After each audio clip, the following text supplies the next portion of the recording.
Yeah, I'm going to be going over some general things on a chart. The display I have is one of the displays that I use in a classroom at Rowan College to display hands and lines in hands. And the lines in the hands are really a map. It's thought that the nerve endings of the hand represent the past, present, and future to come by placing lines on the hand in relationship to events and the mentality of a person and so forth and so on. And the display is really the language of the hand, as Cairo wrote.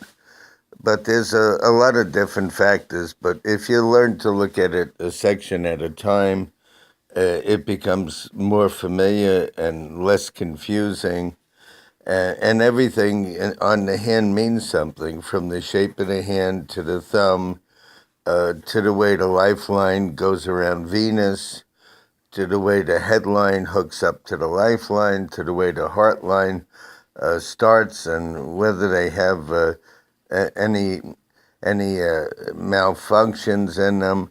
It all means something, and it all has a meaning. And I'm going to start going over a chart a little bit to familiarize people with things that I've said. Now, this little chart right here shows the 1 in 100 hands that has a single line representing the heart and the headline combined. And as I said, it used to be called the simian line, but I don't think they use that term anymore. And down here you have the bracelets, the health, wealth, and happiness. And the Greeks believed you couldn't have them all on this side of the grave.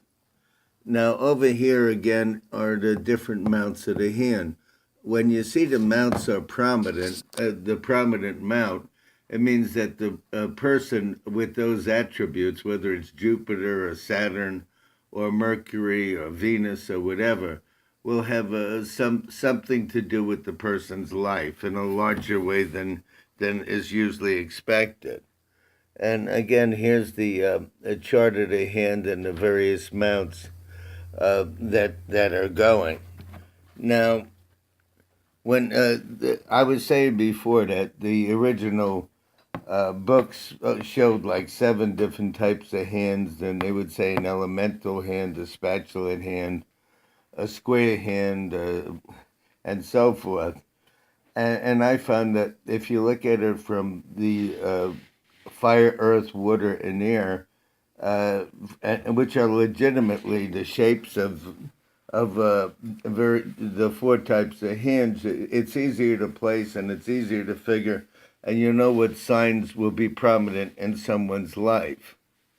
Now, here's a thumb. They're talking over here about a stiff thumb and a flexible thumb. And I was referring to one thumb as like a hitchhiker's thumb, that when the end tip, which is willpower, which is the top, bends back, the person's flexible. Now, when you find a wasted thumb like this, it means that the person's very diplomatic. Now, flat fingers, which means smooth down here, don't analyze things a lot. But when you find somebody with knotted fingers, they're called the philosophical or the philosopher's knots. So when you start seeing a pinky with that feels knotty, you know the person, because Mercury, which is the pinky, represents business and communication, and somebody being adept at negotiations and money, that you know that the person's very philosophical in that direction. If you see a knotted Saturn, that they're a very they tend to be a little bit more morbid, a little bit more introverted, and a little bit more self-contained. And they're probably a decent student, but they could be a little reclusive. They need their own time. Now, I'm showing you a hand here, and this is the fate line, which goes straight up. We went over the Venus mount and the lifeline, and we went over the headline, and on another diagram I'll show you the heart line, but the fate line goes straight up the middle. It either goes towards Jupiter or Saturn or Apollo, which is the ring finger. And if it has like these little, see over here, like there's a bubble, I'll call it a bubble, that means there's a problem at that point in their life or their career. And when the bubbles exist, or the weakness in the line. See, I was saying initially that you don't only look whether a line's long or short, you want to see the quality of the line. That means that it's intact, that it's strong, it's consistent, it doesn't have breaks, it doesn't unravel, it doesn't have what I call bubbles or breaks. You want something that's strong. Now, this is a good example of the Venus mount. Here's a sun line. It goes under the Apollo finger, and that usually brings some brilliance to somebody's life. Now, if you see a little bubble or a break in that, the person's career would have been interrupted for some reason. Another good thing to see is, you see there's a line joining the fate line on a woman's hand, and a lot of times it could be a man's as well. Somebody's joining the life, their fate. So not only do you have what they call the typical marriage lines, which come under the pinky, right under the Mercury mount, you can also have a line joining the fate line. And as I said before, the Hindus believed that there were lines that ran parallel to the lifeline that were not an inner lifeline, and that indicated a relationship as well. Now, this over here shows a sloping headline. The headline goes into Luna, which I described before. You can see that these are maps of the hand. This is the point that I'm trying to bring out. And what you're really learning to do is to read the map. It's as simple as that. Now, this over here shows a lot of the deficiencies, like squares, which show preservation, and bubbles, as I call them, that shows a deficiency, and breaks, and so forth, interruptions. Break is basically an interruption in something, an interruption in somebody's relationship or their health, or an interruption where they can be under a lot of mental stress. Now, over here they're showing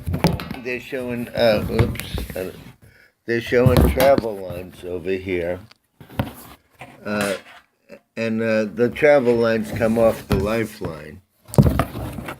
I'm trying to settle this thing down. But the travel lines, as I said, come off the lifeline.